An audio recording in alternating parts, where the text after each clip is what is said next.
ముందుగా మీడియా మిత్రు సోదరులకు నా ప్రత్యేక ధన్యవాదాలు తెలియజేసుకుంటూ, నా పేరు లబ్బే రాఘవ. నేను అనంతపురం జిల్లా ఎస్ఎస్ఎల్ జిల్లా ప్రధాన కార్యదర్శిగా ఉన్నాను. నిన్నటి రోజున డైవర్షన్ పాలసీలో భాగంగా సింగళమల నియోజకవర్గం అయినటువంటి బండారు శ్రావణిశ్రీ గారు చేస్తున్న అరాచక పాలనని, అక్కడ సింగళమల నియోజకవర్గం ప్రజలు ఇబ్బందిని ఎలా డైవర్షన్ చేయాలని ఒక ఆలోచనతో అర్థం పర్థం లేకుండా వైఎస్ జగన్మోహన్ రెడ్డి గారు దళిత ద్రోహి అని ఒక వాల్ పోస్టర్ రిలీజ్ చేయడం అనేది ఇది డైవర్షింగ్ రాజకీయంలో ఒక భాగమని ఈ సందర్భంగా తెలియజేసుకుంటూ, ఈరోజు సుదీర్ఘ రాజకీయాల్లో 40 సంవత్సరాల అనుభవం ఉంది అని చెప్పుకొని భజన చేసే ఎమ్మెల్యే గారులకి ఈ సందర్భంగా తెలియజేయడం ఏమిటంటే, వైఎస్ జగన్మోహన్ రెడ్డి గారు ఆంధ్ర రాష్ట్ర ముఖ్యమంత్రి అయినప్పటి నుంచి 5 సంవత్సరాల పరిపాలనలో దళితుల కోసం ప్రత్యేకించి కొన్ని విప్లవాత్మక నిర్మాణాలు తీసుకొని ముందుకు పోవడం జరిగింది. అందులో భాగంగా గోరముద్ద అయితేనేమి, నాడు నేడు అయితేనేమి, తర్వాత ఇంగ్లీష్ బడులు అయితేనేమి, ఇలాంటివి ఎన్నో విప్లవాత్మక మార్పులు తీసుకొని నేను దళితుల యొక్క పెద్ద మామని అని చెప్పి, మీ ఇంటికి పెద్ద కొడుకునని చెప్పి చేసిన వ్యక్తి ఎవరన్నా ఉన్నారంటే ఈ ఆంధ్ర రాష్ట్రంలో పక్కనే పేరు గుర్తొచ్చేది వైఎస్ జగన్మోహన్ రెడ్డి గారే అని ఈ సందర్భంగా తెలియజేస్తుంటూ, బండారు శ్రావణిశ్రీ గారు ఈ సందర్భంగా నేను మీ ఒక సోదరుడిగా మీకు తెలియజేయడం ఏమిటంటే, తెలియకపోతే చరిత్రను ఎంత మరవాలన్నా మరవదు, ఆ చరిత్రను తెలుసుకోవాల్సిందిగా కోరుతున్నాము.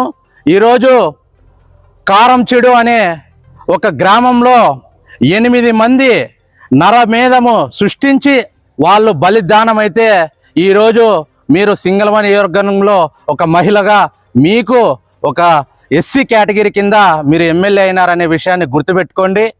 ఈ ఆంధ్ర రాష్ట్రంలో నారా చంద్రబాబు నాయుడు గారి కుమారుడు నారా లోకేష్ గారు స్వతంత్ర సమర యోధుడైనట్టు ఆ చెంచురామయ్య గారు విగ్రహాన్ని ఓపెన్ చేస్తే మీ నోరు ఎక్కడ పోయిందని ఒక దళిత బిడ్డగా ఈ సందర్భంగా మీకు తెలియజేస్తున్నాను. ఈరోజు పేదవాడు తింటేనే చదువుకోగలడు. ఇంగ్లీష్ అనేది ఈరోజు ప్రపంచవ్యాప్తంగా ఇంగ్లీష్ మాట్లాడితేనే విదేశాల్లో కూడా దళితుడు సగౌరవంగా తల ఎత్తుకొని తిరిగే రోజులు రావాలని వైఎస్ జగన్మోహన్ రెడ్డి గారు ఇంగ్లీష్ బడులు పెడితే, ఈరోజు ఆ ఇంగ్లీష్ బడులు ఎక్కడ పోయినాయో వాటిపైన మీ స్పందన ఏమిటని మీరు తెలియజేసింటే బాగుండు. ఇలాంటివి చెప్పుకుంటూ పోతే మరి ఎన్నో.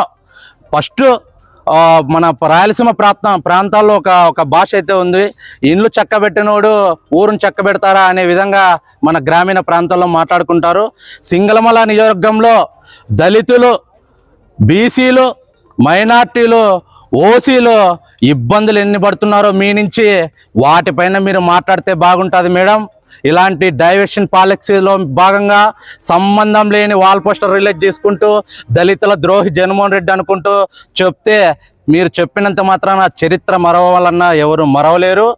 ఈరోజు మీ ప్రభుత్వానికి, తెలుగుదేశం ప్రభుత్వానికి దళితులు ఖచ్చితంగా త్వరలోనే చమల గీతం పాడతారని, త్వరలోనే మిమ్మల్ని తట్టాబుట్ట సర్ది చేసి ఖచ్చితంగా సింగళమల నియోజకవర్గం నుంచి ఈ రాష్ట్రంలో చంద్రబాబు నాయుడు గారు తెలుగుదేశం అనే పేరే వినుకోకుండా దళితులు చేయడానికి ఖచ్చితంగా సిద్ధంగా ఉన్నారని తెలియజేసుకుంటూ, ఎప్పుడు ఎన్నికలు జరిగినా దళితుల పక్షపాతి, దళితుల పెద్ద మేనమామ, దళితుల పెద్ద కొడుకు ఎవరన్నా ఉన్నారంటే జగన్మోహన్ రెడ్డి గారు. ఎప్పుడు ఎలక్షన్లు జరిగినా ఖచ్చితంగా అత్యధిక మెజార్టీతో కనీవినిగని రీతిలో మరొక్కసారి ఈ ఆంధ్ర రాష్ట్రానికి ముఖ్యమంత్రిగా జగన్మోహన్ రెడ్డి గారిని తెలియజేసుకుంటామని ఈ సందర్భంగా విలేకరుల సమావేశంలో తెలియజేస్తాం.